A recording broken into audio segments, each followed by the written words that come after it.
City వెళ్తే పల్లెటూరు friends గుర్తున్నారా నీకా?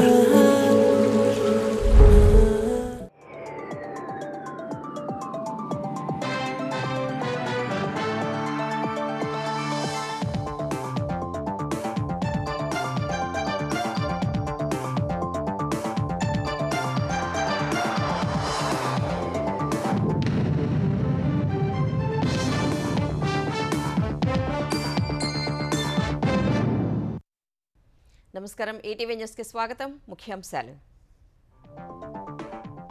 తిరుమలలో నాసిరకం నెయ్యికి వైసీపీ కక్కుర్తే కారణమన్న తెలుగుదేశం. జంతువు కొవ్వు కలిసి ఉందంటూ ఎన్డీడీబీ ఇచ్చిన నివేదిక విడుదల.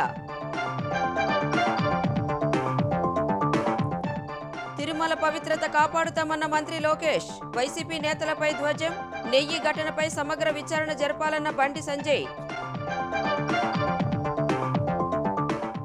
ఏపీలో ఇసుక నిర్వహణ పోర్టల్ ప్రారంభించిన సీఎం.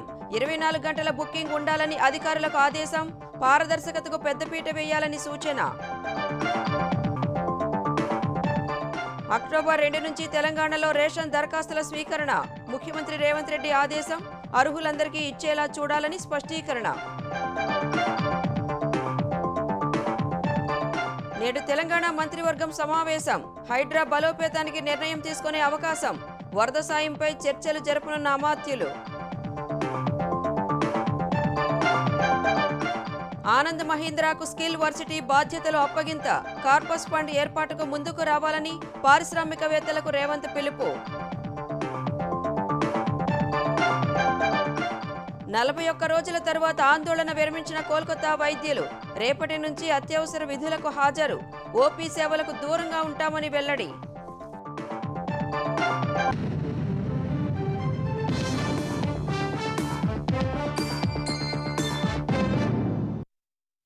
తిరుమలలో వినియోగించిన నెయ్యిలో జంతువుల కొవ్వు ఉందనే నివేదిక కలకలం రేపుతోంది. వైసీపీ ప్రభుత్వ హయాంలో టీటీడీలో లడ్డూల తయారీకి వినియోగించిన నెయ్యిలో పంది కొవ్వు, గొడ్డు కొవ్వు, చేప ఆయిల్ వంటివి కలిసినట్లు గుజరాత్కు చెందిన ఎన్డీడీబీ కాఫ్ లిమిటెడ్ సంస్థ పరీక్షల్లో తేలిందని తెలుగుదేశం ఆరోపించింది. నాటి ఈవో ధర్మారెడ్డి, టీటీడీ చైర్మన్లుగా పనిచేసిన సుబ్బారెడ్డి, కరుణాకర్ రెడ్డి లంచాలకు కక్కుర్తిపడి కాంట్రాక్టులు ఇవ్వడమే నాసిరకమైన నెయ్యి సరఫరాకు కారణమని దుయ్యబట్టింది. జగన్ హయాంలో తిరుమల తిరుపతి దేవస్థానానికి సరఫరా చేసిన నెయ్యి నమూనాల్ని కూటమి ప్రభుత్వం అధికారంలోకి వచ్చిన తర్వాత టీటీడీ అధికారులు గుజరాత్లోని జాతీయ డైరీ అభివృద్ధి బోర్డు ఎన్డీడీబీకి పంపారు. ఆ నెయ్యిని పరీక్షించిన ఎన్డీడీబీ దానిలో పశువులు, పంది కొవ్వు కలిసిందని నివేదిక ఇచ్చినట్లు తెలుగుదేశం తెలిపింది. నిర్దేశిత ప్రమాణాల ప్రకారం నెయ్యిలో ఉండాల్సిన ఎస్ విలువ తాము పరీక్షించిన నమూనాల్లో చాలా తక్కువగా ఉన్నట్లు ఎన్డీడీబీ నివేదికలో ఉందని తెలుగుదేశం అధికార ప్రతినిధి ఆనం వెంకట రమణారెడ్డి తెలిపారు. సాధారణ ఇంటి వాడకానికి కూడా ఎవ్వరూ ఒప్పుకోని స్థాయిలో నెయ్యి నాణ్యత ఉందని నివేదిక వెల్లడిస్తోందని ఆనం వివరించారు. కోట్లాది భక్తులు పరమ పవిత్రంగా భావించే తిరుమల లడ్డూ ప్రసాదంలో ఇలాంటి నెయ్యి వాడడం ఘోరం అనే విమర్శలు వ్యక్తమవుతున్నాయి. పలు సందర్భాల్లో ఫలితాల్లో ఖచ్చితత్వం లోపించే అవకాశం ఉందని ఎన్డీడీబీ సంస్థ నివేదికలో తెలిపింది. తీవ్ర పోషకాహార లోపమున్న ఆవు నుంచి తీసిన పాలతో తయారైన నెయ్యి కానీ, ఆవాలు, అవిసెలు, పామాయిల్ వంటి వెజిటేబుల్ ఆయిల్స్ ను ఆహారంగా తీసుకున్న ఆవుల నుంచి తీసిన పాలతో తయారు చేసిన నెయ్యి నమూనాల్లో ఖచ్చితత్వం లోపించవచ్చని వివరించింది. గెర్బర్, వెయిబుల్, బెర్న్ట్రూప్, రాడ్జ్లాఫ్ తదితర విధానాల ద్వారా సేకరించిన పాలతో తయారైన నెయ్యి నమూనాల ప్రమాణాల్లో తేడాలుండే అవకాశం ఉందని ఎన్డీడీబీ పేర్కొన్నట్లు తెలుగుదేశం తెలిపింది. నాణ్యమైన నెయ్యికి 1000 రూపాయలకు పైగా ఖర్చవుతుంటే వైసీపీ ప్రభుత్వం 320 రూపాయలకే నెయ్యి టెండర్లు పిలిచిందని ఆనం వెంకట రమణారెడ్డి చెప్పారు. ఎప్పటినుంచో టీటీడీకి నెయ్యి సరఫరా చేస్తున్న కర్ణాటకకు చెందిన నందిని బ్రాండ్ ను పక్కనబెట్టి లంచాల కోసం 15,000 కిలోల నెయ్యి కొనుగోలు కాంట్రాక్టును నలుగురికిచ్చారని ఆరోపించారు. వెంకటేశ్వర స్వామికి ఇచ్చిన నెయ్యిలో చేప నూనె కూడా కలిపారు.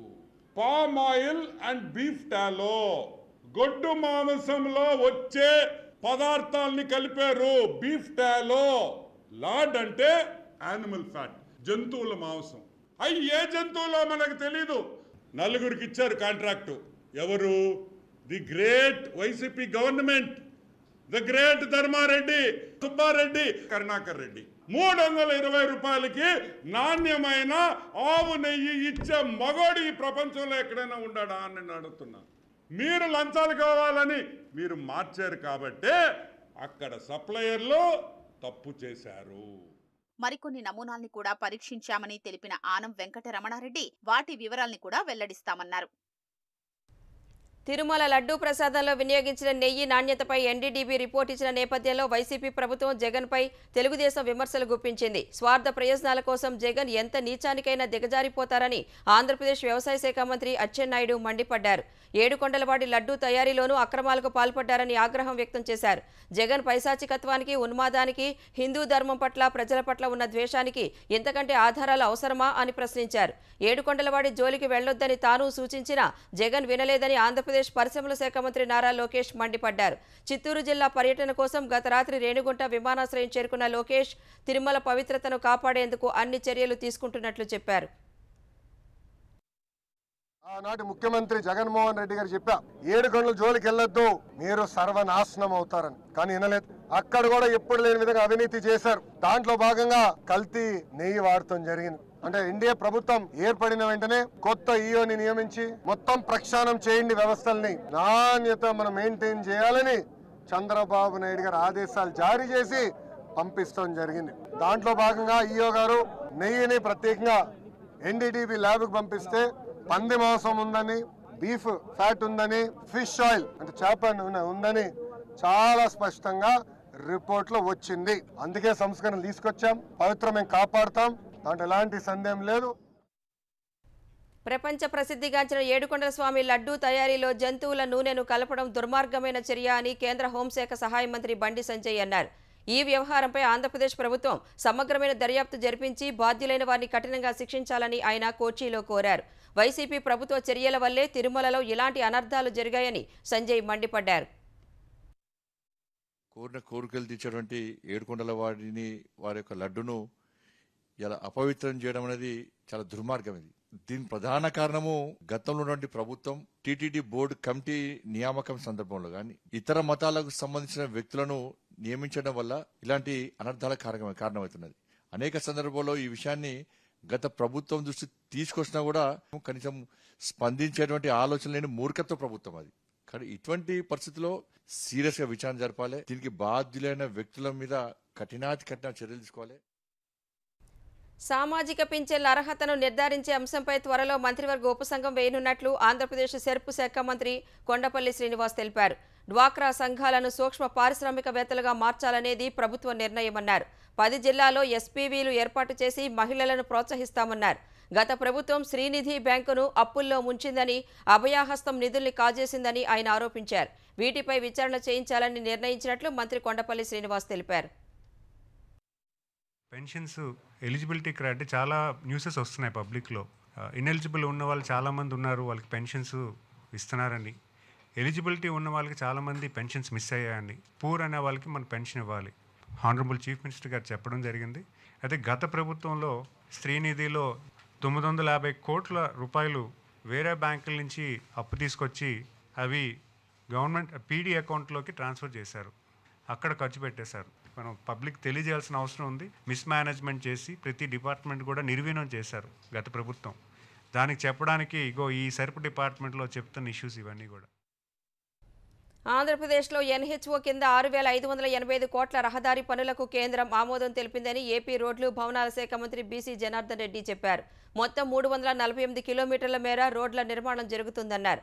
31 రాష్ట్ర రహదారులను జాతీయ రహదారిగా స్థాయి పెంచాలని కేంద్రాన్ని కోరినట్లు మంత్రి వెల్లడించారు. ఈ మేరకు సానుకూలంగా స్పందించి నిధులు మంజూరు చేసిన కేంద్ర మంత్రి గడ్కరీకి జనార్దన్ ధన్యవాదాలు తెలియజేశారు. వైసీపీ హయాంలో కనీసం రోడ్లపై గుంతలు పోడ్చకుండా వదిలివేశారన్న మంత్రి ఆ కారణంగానే ఆంధ్రప్రదేశ్కి పెట్టుబడులు రాలేదన్నారు. నవంబర్లో రోడ్ల మరమ్మతు పనులు మొదలుపెట్టి 100 రోజుల్లో పూర్తి చేస్తామని జనార్దన్ స్పష్టం చేశారు. అమరావతి అనంతపురం ఎక్స్ప్రెస్ హైవేపై పాత మార్గంలోనే నిర్మిస్తున్నామని ఆయన వివరించారు. నంద్యాల నుంచి కర్నూలు కడప బార్డర్ వరకు 62 కిలోమీటర్లకు గాను 691 కోట్లు అంచనా. వేంపల్లి నుంచి చాగలమర్రి సెక్షన్ వరకు 78 కిలోమీటర్లు 1321 కోట్ల రూపాయలు. గోరెంట్ల నుంచి హిందూపూర్ సెక్షన్ వరకు 33.5 కిలోమీటర్లకు గాను 808 కోట్ల రూపాయలు. పెందుర్తి నుంచి బర్దవా సెక్షన్ వరకు 40.55 కిలోమీటర్లకు గాను 935 కోట్ల రూపాయలు. మొత్తం 7 ప్రాజెక్టులలో 384 కిలోమీటర్లకు గాను 6,585 కోట్ల రూపాయలు దాదాపుగా నిధులు మంజూరు చేసినందుకు ప్రత్యేక ధన్యవాదాలు తెలియజేస్తా ఉన్నాం. తెలంగాణ యువత నైపుణ్య శిక్షణకు పెద్దపీట వేస్తున్నట్లు ముఖ్యమంత్రి రేవంత్ రెడ్డి స్పష్టం చేశారు. ప్రముఖ పారిశ్రామికవేత్తలు, సంస్థలు ఇందులో భాగం కావాలని పిలుపునిచ్చారు. ప్రభుత్వం తరపున 150 ఎకరాల భూమి, 100 కోట్ల నిధులు కేటాయించినట్లు తెలిపారు. స్కిల్ యూనివర్సిటీ బాధ్యతను బోర్డు చైర్మన్ ఆనంద్ మహీంద్రాకు అప్పగిస్తున్నట్లు రేవంత్ రెడ్డి వెల్లడించారు. యంగ్ ఇండియా స్కిల్ యూనివర్సిటీలో దసరా తర్వాత కోర్సులు ప్రారంభించాలని వర్సిటీ బోర్డు నిర్ణయించింది. తెలంగాణ యంగ్ ఇండియా నైపుణ్య విశ్వవిద్యాలయం బోర్డు సభ్యులు, వివిధ రంగాలకు చెందిన పారిశ్రామికవేత్తలు, నిపుణులతో సచివాలయంలో ముఖ్యమంత్రి రేవంత్ రెడ్డి సమావేశమయ్యారు. పారిశ్రామికవేత్తలు, ప్రముఖ కంపెనీలు స్కిల్ యూనివర్సిటీలో భాగస్వామ్యం కావాలని సీఎం పిలుపునిచ్చారు. యూనివర్సిటీ నిర్వహణకు కార్పస్ ఫండ్ ఏర్పాటుకు సహకరించాలని కోరారు. కంపెనీలు, దాతల పేర్ల మీద విశ్వవిద్యాలయంలో భవనాల నిర్మాణానికి ముందుకు రావాలని పిలుపునిచ్చారు. ప్రభుత్వం తరపున 150 ఎకరాల స్థలం, 100 కోట్ల నగదు కేటాయించినట్లు ఆయన వివరించారు. స్కిల్ యూనివర్సిటీ బాధ్యతను బోర్డు చైర్మన్ ఆనంద్ మహీంద్రాకు అప్పగిస్తున్నట్లు రేవంత్ వెల్లడించారు. స్కిల్ వర్సిటీకి ఆనంద్ మహీంద్రా బ్రాండ్ ఇమేజీ తీసుకొస్తారనే విశ్వాసముందన్నారు. ఏటా లక్షల మంది డిగ్రీ పట్టాలతో బయటికి వస్తున్నా ఉద్యోగాలు సాధించలేకపోతున్నారని సీఎం ఆందోళన వ్యక్తం చేశారు. పరిశ్రమలకు అవసరమైన నైపుణ్యాలు నేర్చుకుంటే యువత ఉపాధికి ఢోకా ఉండదన్నారు. 200 ఎకరాల్లో క్రీడా విశ్వవిద్యాలయం ఏర్పాటుపై దృష్టి సారిస్తామని రేవంత్ చెప్పారు. 2028 ఒలింపిక్స్ లో భారత్ కు బంగారు పతకం వచ్చేలా అందులో శిక్షణ ఇస్తామని స్పష్టం చేశారు. నైపుణ్యం కలిగిన యువతను ప్రపంచానికి అందించాలనే ముఖ్యమంత్రి ఆలోచన గొప్పదని skill university board chairman Anand Mahindra ప్రశంసించారు. అందుకే యూనివర్సిటీ బోర్డు చైర్మన్ గా సీఎం కోరగానే ఒప్పుకున్నట్లు తెలిపారు. దసరా తర్వాత నైపుణ్య తరగతులు మొదలు పెట్టాలని స్కిల్ వర్సిటీ బోర్డు నిర్ణయించింది. తొలి ఏడాది 2000 మందికి శిక్షణ ఇవ్వనుండగా engineering staff college of India ఈఎస్సీఐలో తాత్కాలికంగా తరగతులు నిర్వహించనున్నారు. తొలుత హెల్త్ కేర్, ఈ కామర్స్ లలో శిక్షణ ఇవ్వనుండగా అపోలో, ఏఐజీ, లెన్స్కార్ట్, ఫ్లిప్కార్ట్, అమెజాన్ వంటి సంస్థలు కోర్సుల నిర్వహణకు ముందుకు వచ్చాయి. కొత్తగా రేషన్ కార్డుల జారీ కోసం అక్టోబర్ 2 నుంచి దరఖాస్తులు స్వీకరించాలని ముఖ్యమంత్రి రేవంత్ రెడ్డి అధికారులను ఆదేశించారు. రేషన్ కార్డుల జారీకి పటిష్ట కార్యాచరణ ప్రణాళిక రూపొందించాలని సూచించారు.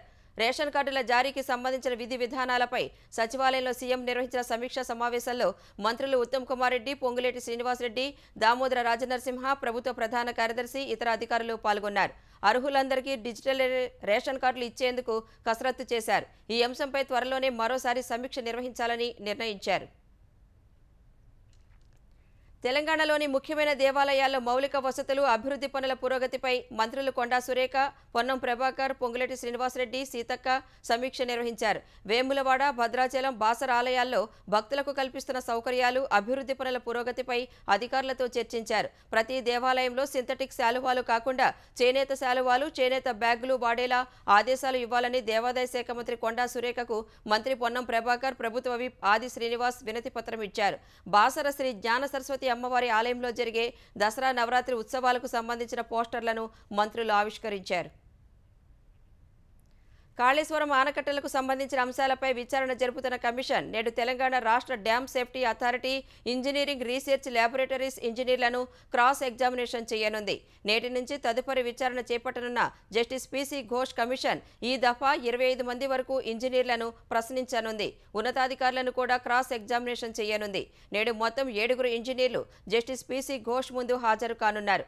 గతంలో దాఖలు చేసిన అఫిడవిట్ల ఆధారంగా వారిని కమిషన్ ప్రశ్నించనుంది. క్రాస్ ఎగ్జామినేషన్ కోసం కమిషన్ తరపున ప్రత్యేకంగా న్యాయవాదిని నియమించనున్నారు.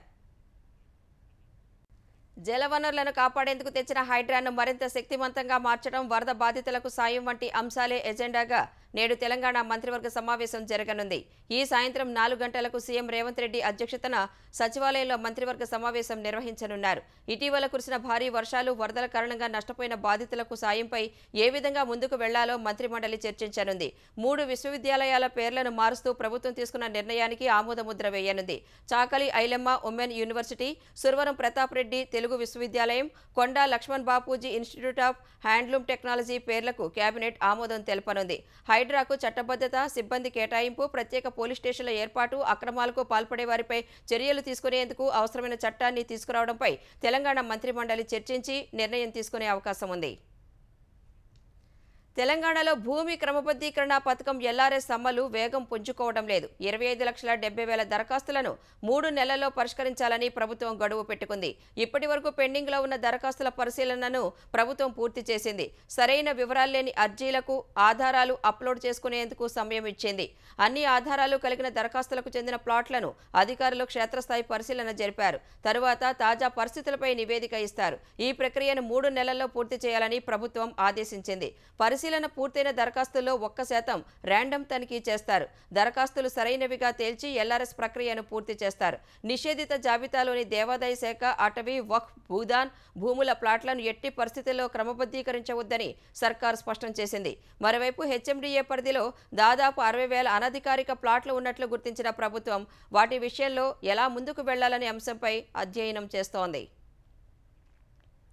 బీసీల సంక్షేమం విషయంలో ఎక్కడా వెనక్కి తగ్గే ప్రసక్తే లేదని తెలంగాణ పీసీసీ అధ్యక్షుడు మహేష్ కుమార్ గౌడ్ స్పష్టం చేశారు. తన కార్యవర్గంలో 60% ఎస్సీ, ఎస్టీ, బీసీలకు అవకాశం కల్పిస్తానని చెప్పారు. కాంగ్రెస్ సీనియర్ నేత విహెచ్ ఆధ్వర్యంలో హైదరాబాద్ రవీంద్ర భారతిలో మహేష్ కుమార్ గౌడ్కు సన్మానం చేశారు. మంత్రులు సీతక్క, పొన్నం ప్రభాకర్, ఎమ్మెల్యేలు, కమిషన్ చైర్మన్లు, పలువురు నేతలు ఈ కార్యక్రమానికి హాజరయ్యారు. కులగణనకు కాంగ్రెస్ కట్టుబడి ఉందని మంత్రి పొన్నం ప్రభాకర్ తెలిపారు. కులగణనపై బీఆర్ఎస్, బీజేపీకి మాట్లాడే అర్హత లేదని మహేష్ కుమార్ గౌడ్ స్పష్టం చేశారు. బడుగు బలహీన వర్గాల మద్దతుతో కాంగ్రెస్ అధికారంలోకి వచ్చిందన్న ఆయన వారిని గుండెల్లో పెట్టుకుని వారి కలలు నిజం చేస్తామన్నారు. భవిష్యత్తులో బీసీలకు రావాల్సిన హక్కుల విషయంలో ఎక్కడ కూడా కాంప్రమైజ్ ఉండదనే మాట మీ అందరికి నేను ఆశ్వాసం ఇస్తా ఉన్నా. 10 ఏళ్లుగా బీసీని అనగదెక్కిన కేటీఆర్, కేసీఆర్ ఇలా బీసీల కులగణన గురించి మాట్లాడుతూ ఉన్నారు. ఎందుకు లోకల్ బాడీలో రిజర్వేషన్ 42 నుంచి 23% తగ్గించినారు? దమ్ముందా మీకు ఒక బీసీని రాష్ట్ర అధ్యక్షుడిగా చేసేటట్టు అవకాశం మీ దగ్గర ఉందనే మాటను అడుగుతా ఉన్నా. ఇవాళ కేంద్రంలో బీజేపీ వారు, రాష్ట్రం టీఆర్ఎస్ వారు ఎప్పటికప్పుడు కళ్ళబొల్లి కబుర్లు చెప్తా ఉన్నారు. బండి సంజయ్ అనే వ్యక్తి ఒక బీసీ బిడ్డ యాక్టివ్ గా పనిచేస్తున్నట్టు తరుణం. ఎందుకు తప్పించినారు మీరు? ఇదా మీకున్న ప్రేమ బీసీల మీద? తెలంగాణలో వైద్యం అందక పసిపిల్లలు చనిపోతున్నారని చెబితే బురద జల్లుతున్నారని కాంగ్రెస్ నేతలు మాట్లాడుతున్నారని బీఆర్ఎస్ కార్యనిర్వాహక అధ్యక్షుడు కేటీఆర్ మండిపడ్డారు. తమపై ఎదురుదాడిని ఆపి పాలనలో ఉన్న లోపాలను సరిదిద్దుకోవాలని కేటీఆర్ సూచించారు. దవాఖానాల్లో మరణాలపై తాను వెల్లడించిన అంశాలపై వైద్య ఆరోగ్య శాఖ మంత్రి దామోదర రాజనరసింహ విమర్శలకు ప్రతిస్పందనగా కేటీఆర్ మళ్లీ ఎక్స్లో పలు అంశాలను ప్రస్తావించారు. తాము ప్రైవేటు ఆసుపత్రులకు కొమ్ము కాయాలనుకుంటే హైదరాబాద్ చుట్టూ నిర్మాణమవుతున్న పెద్ద ఆసుపత్రులు, వరంగల్లో నిర్మిస్తున్న అతిపెద్ద ఆసుపత్రి, బస్తీ దవాఖానాలు, గ్రామాల్లో క్లినిక్లు ఏర్పాటు చేసేవాళ్లమా అని కేటీఆర్ ప్రశ్నించారు. కేసీఆర్ కిట్లు, తల్లి బిడ్డను ఇంటి దగ్గర దిగబెట్టేలా వాహనాలు, సాధారణ ప్రసవాలు జరిగేలా చర్యలు సహా ప్రభుత్వ వైద్య కళాశాల సంఖ్య 2 నుంచి 33కు పెరిగేవా అని ప్రశ్నించారు. మానవత్వంతో ఆలోచిస్తే ఆలోచన ధోరణితో పాటు పాలనా తీరు కూడా మారుతుందని కేటీఆర్ హితవు పలికారు. ఇప్పటికైనా మరణాలపై సమీక్షించి నాణ్యమైన వైద్యం అందించేలా చర్యలు తీసుకోవాలని డిమాండ్ చేశారు. ఆన్లైన్ ఇసుక బుకింగ్కు 24 గంటలు అవకాశం ఇవ్వాలని ముఖ్యమంత్రి చంద్రబాబు ఆదేశించారు. ఎవరైనా ఎక్కడి నుంచైనా ఏ సమయంలోనైనా సులువుగా ఇసుక బుక్ చేసుకునేలా పోర్టల్ను నవీకరించాలని అధికారులకు ఆదేశాలు జారీ చేశారు. ఈ మేరకు ఏపీ శాండ్ మేనేజ్మెంట్ పోర్టల్ను సీఎం గురువారం ఆవిష్కరించారు. ఈ సందర్భంగా గనుల శాఖ అధికారులు, జిల్లా కలెక్టర్లతో చంద్రబాబు వీడియో కాన్ఫరెన్స్ నిర్వహించారు. ఆన్లైన్లో ఎప్పటికప్పుడు ఎదురయ్యే సమస్యలను పరిష్కరించాలని చంద్రబాబు సూచించారు. ఇసుక విధానంలో పారదర్శకతకు పెద్దపీట వేయాలన్న సీఎం దీనిపై అధికారులు ప్రత్యేక శ్రద్ధ పెట్టాలన్నారు. ఉచితంగా ఇసుక తీసుకువెళ్లే ప్రజలను ఎవరూ ఇబ్బంది పెట్టొద్దని సీఎం ఆదేశించారు.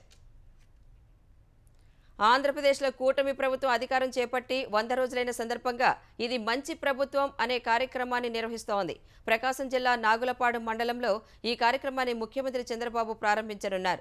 100 రోజుల పాలనలో ప్రభుత్వం అమలు చేసిన కార్యక్రమాలు, ఇచ్చిన హామీలు ఏ మేరకు అమలు చేసింది ప్రజల్లోకి తీసుకువెళ్లేందుకు ఈ కార్యక్రమం నిర్వహిస్తున్నారు. నాగులపాడు మండలం చెదలవాడలో ఉన్న ఒక ప్రైవేటు రిసార్ట్స్లో ముఖ్యమంత్రి హెలికాప్టర్ ల్యాండింగ్కు ఏర్పాట్లు చేశారు. మద్దిరాలపాడు జిల్లా పరిషత్ ఉన్నత పాఠశాల మైదానంలో ముఖ్యమంత్రి చంద్రబాబు రచ్చబండ కార్యక్రమం నిర్వహించనున్నారు. ఈ మేరకు సీఎం పర్యటన ఏర్పాట్లను ప్రకాశం జిల్లా కలెక్టర్ తమీం అన్సారియా, ఎస్పీ దామోదర్ పరిశీలించారు. ఉమ్మడి అనంతపురం జిల్లాలో ప్రతి నీటి బొట్టును సద్వినియోగం చేయించే బాధ్యత అధికారులదేనని ఆంధ్రప్రదేశ్ ఆర్థిక మంత్రి పయ్యావుల కేశవ్ స్పష్టం చేశారు. హెచ్ఎల్సీ కాలువ ఆధునికీకరణ చేయవద్దని వైసీపీ ప్రభుత్వం ఇచ్చిన జీవోను రద్దు చేస్తామన్నారు. అనంతపురంలో సహచర మంత్రి సత్యకుమార్, ఎమ్మెల్యేలు, ఎమ్మెల్సీలు, అధికారులతో కలిసి ఆయన సాగునీటి సలహా మండలి సమావేశం నిర్వహించారు. ఉమ్మడి అనంతపురం నీటి అవసరాలు, కేటాయింపులపై చర్చించారు.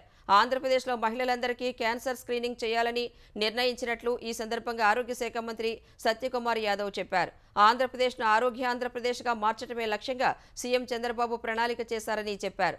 వైసీపీ ప్రభుత్వం చేసిన తప్పులు మాట్లాడటం కంటే ఆ తప్పులను సరిదిద్ది రైతులకు నీటి కొరత లేకుండా చేయాల్సిన అవసరం ఉందని పయ్యావుల అభిప్రాయపడ్డారు. ముఖ్యమంత్రి గారు ఇచ్చిన రెస్పాన్సిబిలిటీ ఒకటే, అవకాశం ఉన్నటువంటి ప్రతి చెరువుకి ప్రతి ఎకరానికి నీళ్లు అందించేలా చర్యలు తీసుకోవాలి.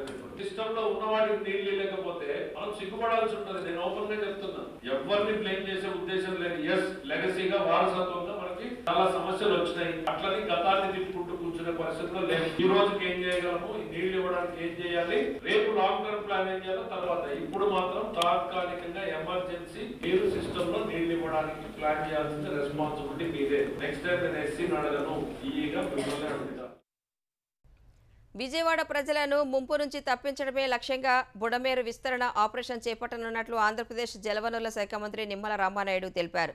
ఆపరేషన్ బుడమేరు యాక్షన్ ప్లాన్ రూపకల్పనపై విజయవాడలోని ఇరిగేషన్ క్యాంపు కార్యాలయంలో మంత్రి నిమ్మల సమీక్ష నిర్వహించారు.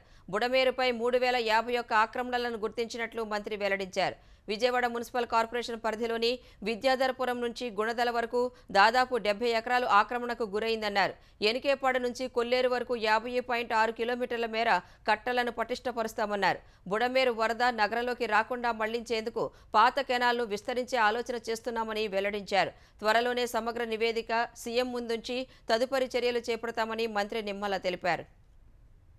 బుడమేరుకు సంబంధించినటువంటి ఆక్రమణలు ఏవైతే ఉన్నాయో వాటిని ఐడెంటిఫై చేస్తూ టోటల్గా 36.25 కిలోమీటర్స్ అంటే వెలగలేరు హెడ్ రెగ్యులేటర్ దగ్గర నుంచి ఏదైతే ఎనికేపాడు వరకు ఈ యొక్క బుడమేరు ఆక్రమణలు కనుక చూసినట్లయితే దగ్గర దగ్గర 3051 స్ట్రక్చర్స్ ఆక్రమణలు ఇళ్ళుని ఇక్కడ నిర్మాణం జరిగినట్లుగా కూడా గుర్తించడం జరిగింది.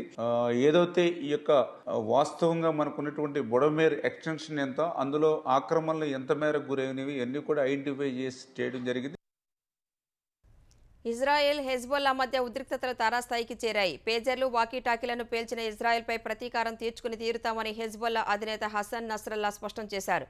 ఇజ్రాయెల్ రెడ్ లైన్ దాటేసిందని, ప్రతీకారం తప్పదని తేల్చి చెప్పారు. 4000 పేజర్లను పేల్చి 4000 మందిని చంపేందుకు కుట్ర పన్నారని నస్రల్లా ఆరోపించారు.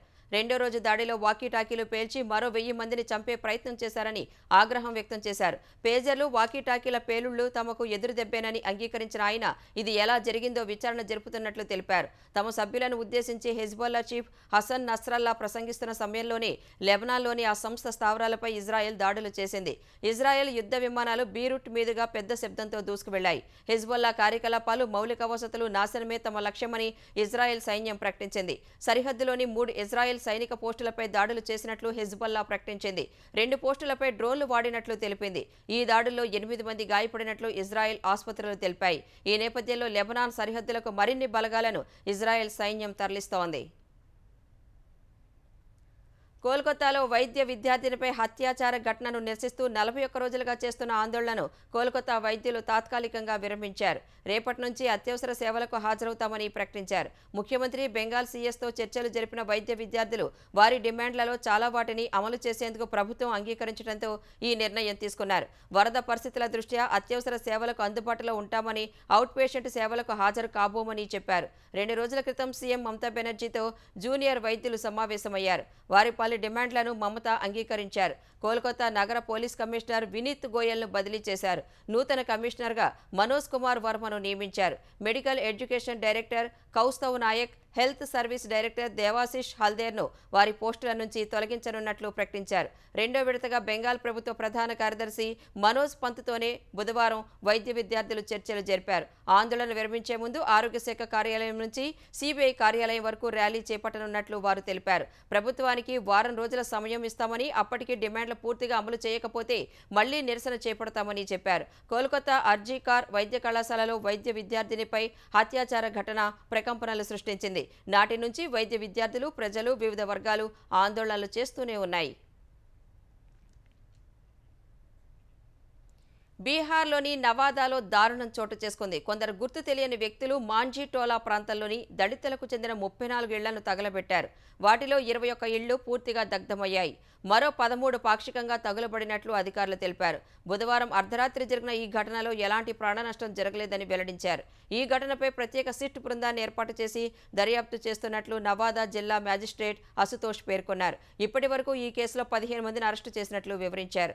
నిందితుల నుంచి 3 నాటు తుపాకీలు, 6 బైక్లను స్వాధీనం చేసుకున్నారు. ఈ వ్యవహారంపై బీహార్ సీఎం నితీష్ కుమార్ ఆగ్రహం వ్యక్తం చేశారు. ఘటనా స్థలిని సందర్శించి దర్యాప్తును పర్యవేక్షించాలని ఏడీజీకి ఆదేశాలు జారీ చేశారు. చట్టాన్ని చేతుల్లోకి తీసుకునే వారికి కఠినంగా శిక్ష పడేలా చూడాలని సూచించారు. బీహార్లో చట్టబద్ధ పాలన సాగేలా చూడాలని ఆదేశించారు. ఈ కేసులో వీలైనంత త్వరగా బాధ్యులందరినీ పట్టుకుని శిక్ష పడేలా చూడాలని నితీష్ ఆదేశాలు జారీ చేశారు. లోకో పైలట్ అప్రమత్తతతో ఉత్తరప్రదేశ్లో ఎక్స్ప్రెస్ రైలుకు త్రుటిలో ప్రమాదం తప్పింది. బుధవారం రాత్రి నైనీజన్ శతాబ్ది ఎక్స్ప్రెస్ రైలు వెళుతుండగా బిలాస్పూర్ రోడ్ రుద్రపూర్ సిటీ మధ్యలో పట్టాలపై అడ్డంగా 6 మీటర్ల స్తంభం పడింది. దీనిని గుర్తించిన లోకో పైలట్ అత్యవసర బ్రేకులు వేసి రైలు ఆపారు. ఆర్పీఎఫ్, జీఆర్పీ పోలీసులు స్తంభాన్ని తొలగించాక రైలు సురక్షితంగా ముందుకు వెళ్లినట్లు రైల్వే అధికారులు తెలిపారు.